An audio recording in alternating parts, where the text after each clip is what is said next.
అందరికీ నమస్కారం. నేను మీ చిలకమర్తి ప్రభాకర చక్రవర్తి శర్మ.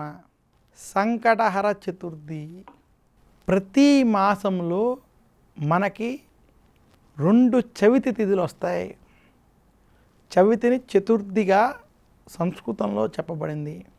శుక్లపక్షంలో వచ్చేటువంటి చవితి తిథి, కృష్ణపక్షంలో వచ్చేటువంటి చవితి తిథి. అయితే ప్రతి మాసంలో వచ్చేటువంటి ఈ కృష్ణపక్ష చవితి తిథులు ఏవైతే ఉన్నాయో ఆ తిథుల యందు విశేషంగా సంకటహర చతుర్థి వ్రతాన్ని ఆచరించడం శాస్త్రపరంగా చెప్పబడింది.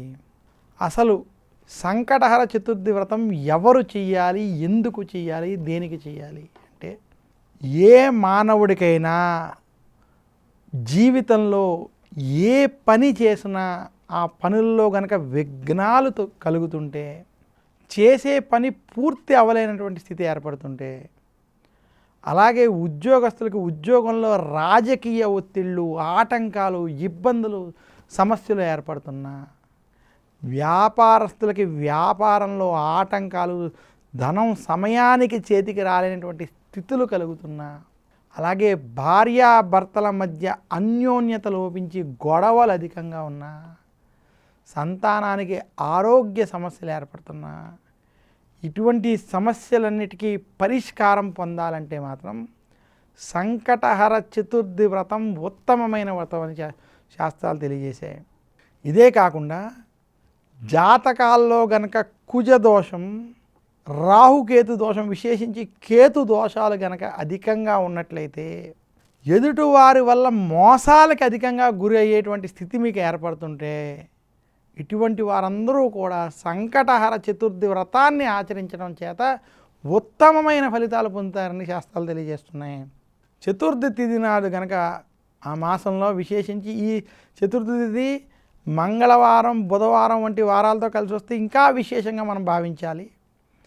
ఏ వారంతో వచ్చినప్పటికీ చతుర్థి తిథి కనుక ఉన్నట్లయితే ఆ రోజు సాయంత్ర సమయంలో ఈ వ్రతాన్ని ఆచరించాలి. సంకటహర చతుర్థి వ్రతం ఆచరించేటువంటి వారు ఉదయం నుంచి సాయంత్రం వరకు ఉపవాసం ఉండి, సాయంత్రం చంద్రోదయం అయిన తర్వాత, చంద్రుని జరిగిన తర్వాత వినాయక వ్రతం ఏ విధంగా వినాయకుడిని స్థాపన చేసి పూజించుకుంటామో అదేవిధంగా సంకటహర చతుర్థి వ్రతాన్ని ఆచరించాలని శాస్త్రాలు తెలియజేశాయి. ఈ సంకటహర చతుర్థి వ్రతాన్ని ఆచరించేటప్పుడు ముందుగా పసుపు విఘ్నేశ్వరుని పూజించాలి, ఆ తర్వాత విఘ్నేశ్వరుని పూజించాలి.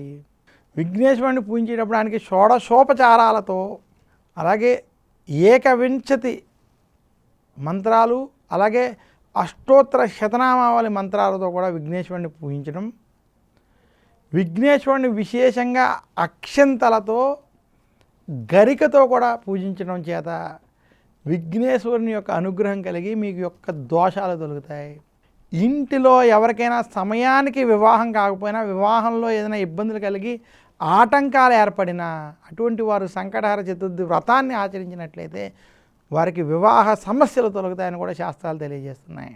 ఇంతటి విశేషం ఉన్నటువంటి సంకటహర చతుర్థి వ్రతం ఆచరించినటువంటి వారికి విఘ్నాలు తొలగి, కష్టాలు తొలగి, శుభ ఫలితాలు కలుగుతాయని తెలియజేస్తున్నాను. మరొకసారి బిగ్ టీవీ ప్రేక్షకులందరికీ సంకటహర చతుర్థి శుభాకాంక్షలు తెలియజేస్తూ నమస్కారం. మీ చిలకమర్తి ప్రభాకర చక్రవర్తి శర్మ.